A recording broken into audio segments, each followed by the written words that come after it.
இடதுசாரிகளும் திருமாவளவனும் என்ன முடிவெடுக்க போகிறார்கள்? நாடே காத்திருக்கிறது. இந்த பரபரப்பு ஒரு பக்கம். மக்கள் இந்த கட்டளையை இடதுசாரிகளுக்கு வழங்கியிருக்கிறார்கள், சிறுத்தைகளுக்கு வழங்கியிருக்கிறார்கள்.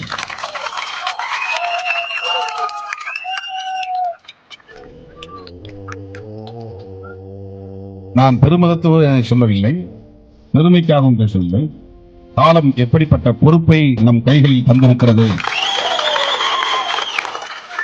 எப்பேற்பட்ட சுமையை நம் தலையிலே சுமத்தி இருக்கிறது. தோழர்களே, பல பேரும் பலவிதமா ஆசை காட்டுறாங்க. அது கிடைக்கும், இது கிடைக்கும்,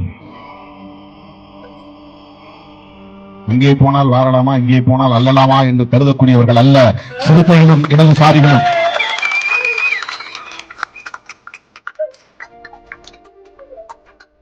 இதை சொல்ல வேண்டியது என்னுடைய பொறுப்பு. ஏன்னா வாய்க்கு வந்தது அவன் பேசிட்டு யோகங்களை எல்லாம் செய்திகளாக்கி கொண்டிருக்கிறார்கள். எது சரியோ, எதை செய்ய வேண்டுமோ அதை செய்ய வேண்டும் என்கிற அந்த பொறுப்புணர்வோடு தான் நான் இடதுசாரிகளோடு இணைந்து முடிவெடுப்போம் என்று சொல்லியிருக்கிறேன்.